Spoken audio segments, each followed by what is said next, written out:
Have you encountered difficulty expressing this in Hollywood? You know, Hollywood is predominantly left wing and very secular. It's a circus book, or people that non-believers, and I'm like, well, it's still the best one going. There's a lot of great truths. Matthew McConaughey has just backed Katt Williams and exposed the shady crimes of Diddy and Hollywood elites. McConaughey is undeniably captivating. Many fans agree that his appeal extends beyond his good looks to his impressive acting talent. You've likely seen him in numerous films, such as Dazed and Confused, where he embodies a relaxed, laid-back vibe, or in more serious roles like A Time to Kill and Amistad. McConaughey excels at switching between lighthearted characters and intense performances, as evidenced by his roles in Mud and his Oscar-winning performance in Dallas Buyers Club. Besides his acting, Matthew is renowned for delivering inspiring motivational speeches. He frequently emphasizes the importance of gratitude and focusing on life's journey, rather than getting distracted by unfulfilling pursuits. But here's the twist. His tendency to be outspoken might have caught Hollywood's attention in an unfavorable way. Hollywood forgot me. Now, what happened when Hollywood finally forgot me, when they didn't see me in a rom-com in the theater or in their living room, or didn't see me shirtless on... Despite its glamorous facade, Hollywood isn't too fond of individuals who stir the waters excessively. They prefer celebrities to either blend in quietly or turn a blind eye to certain issues. Matthew, however, isn't one to keep quiet. His speeches not only inspire but also occasionally expose the less pleasant aspects of Hollywood, which he refers to as the industry's far left. It's as if he's been singled out for not metaphorically sticking to the script, and he isn't the only one who has hinted at such dynamics. Katt Williams, a prominent figure from a different sector of the entertainment industry, shares similar views. He has spoken out about the influential power brokers in Hollywood who determine who gets to stay and who must leave. According to Williams, if you don't conform to their expectations or if you deviate from their guidelines, you risk being completely erased from the industry. Beyond the Hollywood drama, Matthew McConaughey has navigated numerous challenging situations, from his early years to his rise to fame. Born in November 1969 in Texas, McConaughey was well-liked during his school days, even earning the title of Most Handsome Student. However, his home life was far from idyllic. The actor later shared that he witnessed violent incidents during his childhood. Although he didn't perceive his parents as bad, he recognized that others might see their actions differently. Reflecting on these experiences, McConaughey admitted, "I was scared at the moment, but even then and immediately after that, I never questioned the love that Mom and Dad had, or the love they gave us." He delved deeper into these personal stories in his memoir, Green Lights. In addition, Matthew McConaughey has been open about some of the most traumatic events in his life. He stated in a blog post that his first experience with sleeping with someone wasn't pleasant and that he was basically forced into it. He added that he was 15 years old at the time and that it was a case of blackmail. He also mentioned that at 18, he was attacked by an older man. Despite these difficult experiences, the actor doesn't believe he has ever felt like a victim. On a positive note, he wrote, "I have a lot of proof that the world is conspiring to make me happy." Although Matthew McConaughey is a household name now, his journey to stardom was filled with obstacles. When he first entered the entertainment industry, things weren't exactly smooth sailing. He told Entertainment Weekly that he initially tried hand modeling while grappling with constant rejections during his film school days. A talent agent once complimented him on his good-looking hands and suggested he might have a future in it if he could stop biting his nails and take better care of them. Additionally, McConaughey took a job as a server at Catfish Station to pad his wallet. He described the bar as an all-black, sweaty spot that sold catfish, beer, and blues. He definitely stood out as the only white guy there, adding another unique chapter to his early career adventures. However, climbing the ladder of fame didn't just impact his career choices, it also rocked his personal life, particularly his relationship with his mom. Once McConaughey hit the big time, he noticed a shift in his mom's behavior. She became more dazzled by the glitz of his fame than anything else. Their routine catch-up calls transformed into something different, with McConaughey feeling like he was talking to a fan rather than his mom. It reached a point where even private conversations somehow found their way into the media. Personal details he shared with her would later be echoed on the 6 o'clock news, which was unsettling. McConaughey revealed, "I was trying to find my own balance with fame. I would share things with her, and some of those things might show up on the 6 o'clock news 3 days later." This breach of trust led to a long estrangement between Matthew and his mother. They didn't speak for 8 whole years. Eventually, they mended fences and began talking again, but it took a lot for Matthew to get past the hurt and rebuild that trust. Matthew McConaughey's life has been anything but dull, peppered with some pretty wild moments. Take, for example, the infamous incident from 1999, which he details in his memoir, Green Lights. Picture this. It's the middle of the night, and there's McConaughey in his own home, stark naked, chilling and smoking a bowl while jamming to hypnotic African beats. Sounds like a pretty relaxed night, right? Well, not so much, because the Austin police weren't having any of it. They busted into his place, slapped on the handcuffs, and charged him with disturbing the peace, possession of marijuana, and resisting arrest. McConaughey defiantly refused to dress up, insisting he was simply minding his own business at home. He saw his stance as a way to show he wasn't in the wrong. The whole ordeal ended with him paying a mere $1.50 fine, but the story blew up, sparking a local trend of bongo naked t-shirts all over Austin.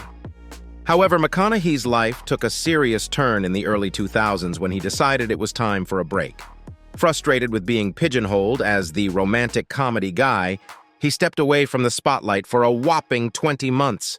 Reflecting on that time, he said, "I was the rom-com guy, the shirtless guy on the beach. That was fine. Yes, I said it then, and I'll say it now. Those rom-coms were paying for the house on the beach where I was shirtless." Guilty. Tired of the same old roles, he wanted to shake things up. At one juncture, he declined a staggering $14.5 million offer for yet another romantic comedy because he was deeply committed to overhauling his career. This hiatus wasn't merely a break. It was a strategic maneuver to redefine his image in Hollywood's eyes. His time away from the spotlight was dedicated to metamorphosis. He likened it to planting a fresh idea in the minds of filmmakers. And boy, did it pay off. When he made his comeback, doors to more diverse and challenging roles swung wide open. McConaughey's bold investment in himself yielded dividends, empowering him to tackle the nuanced characters we now associate him with. Despite his undeniable talent, Matthew McConaughey hasn't always landed the roles he desired, and some of those missed opportunities could have significantly elevated his career. Consider, for example, the iconic role of Jack in Titanic, famously portrayed by Leonardo DiCaprio. It's a lesser-known Hollywood tidbit that Kate Winslet once disclosed she actually auditioned alongside Matthew McConaughey for the same role. She remarked, "I auditioned with Matthew. Isn't that peculiar? I've never mentioned that publicly before. I auditioned with Matthew, which was utterly fantastic. However, it just wouldn't have been the same dynamic without the Jack and Rose, Kate and Leo chemistry."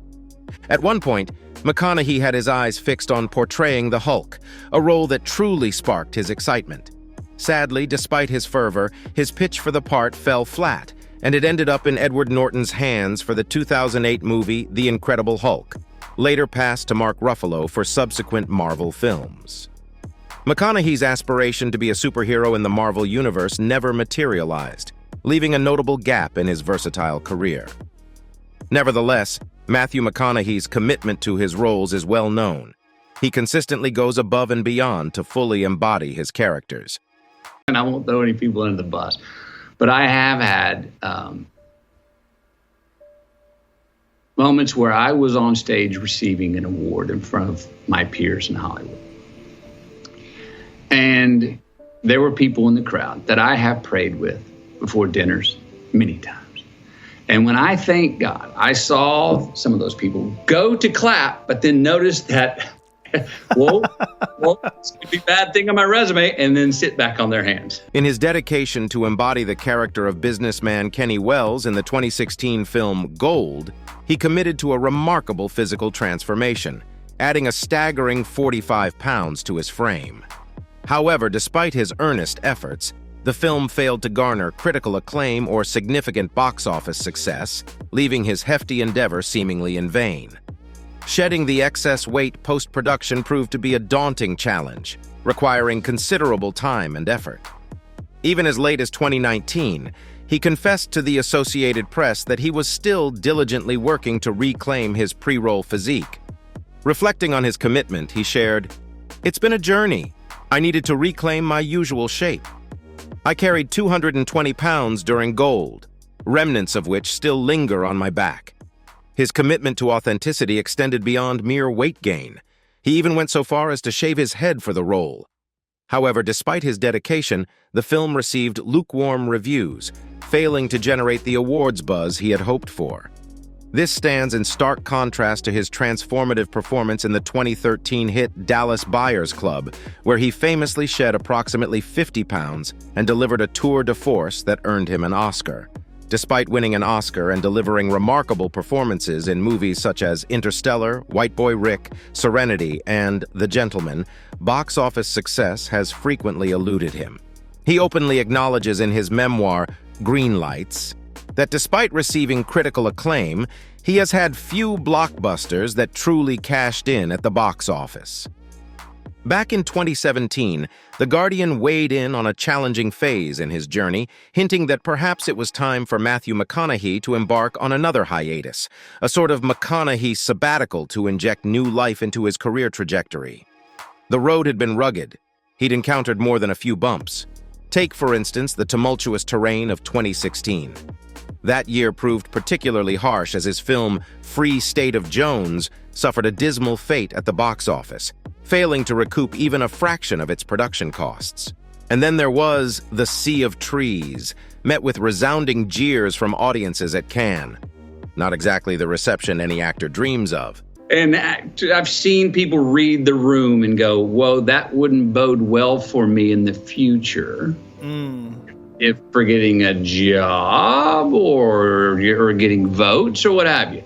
Yeah. Clearly, Matthew McConaughey found himself navigating through turbulent waters in the unforgiving realm of the industry. Yet, he's not alone in this struggle. Many actors contend with the whims of Hollywood's heavyweights, weathering the highs and lows in pursuit of stability in an arena as merciless as it is gratifying. Let's explore some other notable instances of Hollywood's blacklistings. First on the list, we encounter Tippi Hedren. While audiences may recognize her from Alfred Hitchcock's masterpieces like The Birds and Marnie, behind the silver screen, her tale took a darker turn. She openly discussed Hitchcock's torment during filming.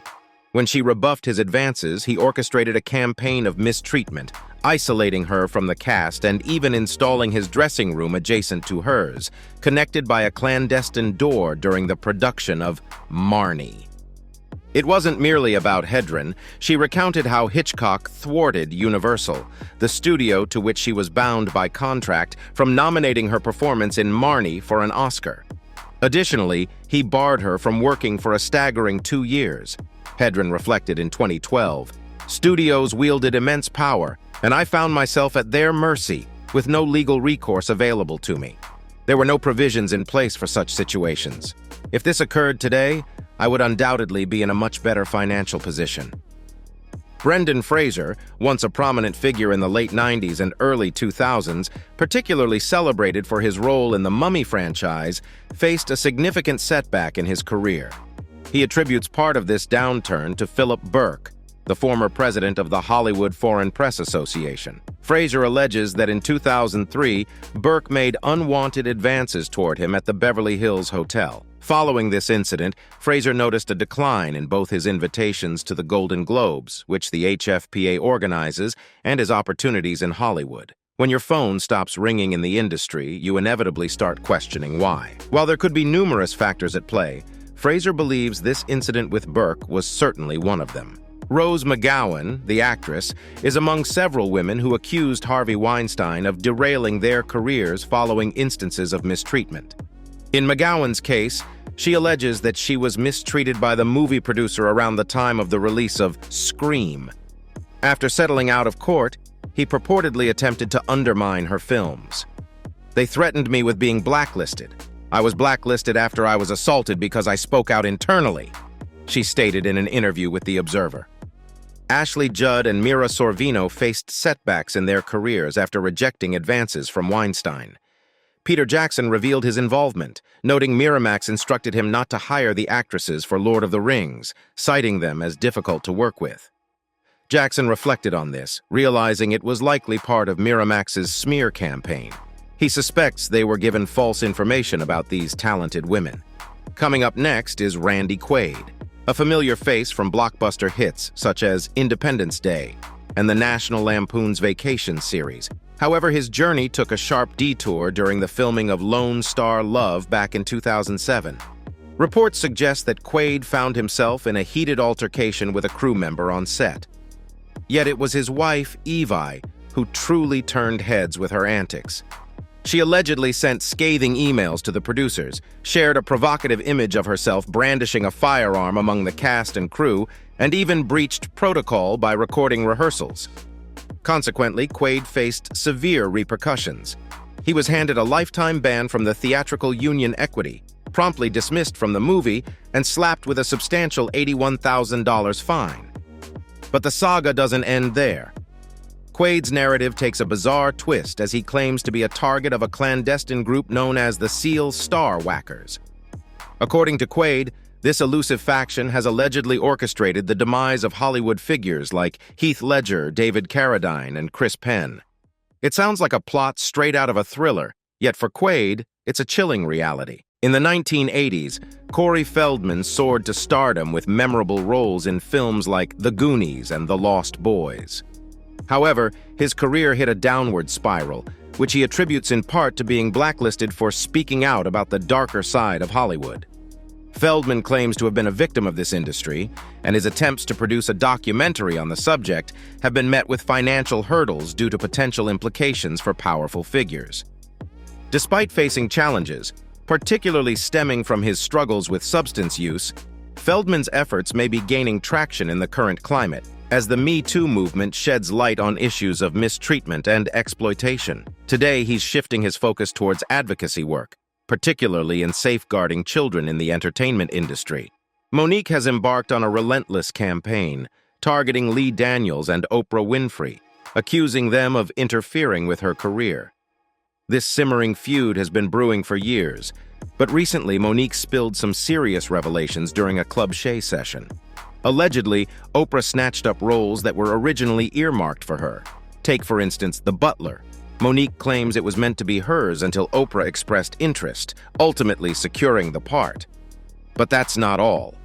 Lee Daniels had plans for a Richard Pryor biopic, with Mo'Nique in mind for the grandmother role. Yet again, Oprah intervened, seizing the role for herself.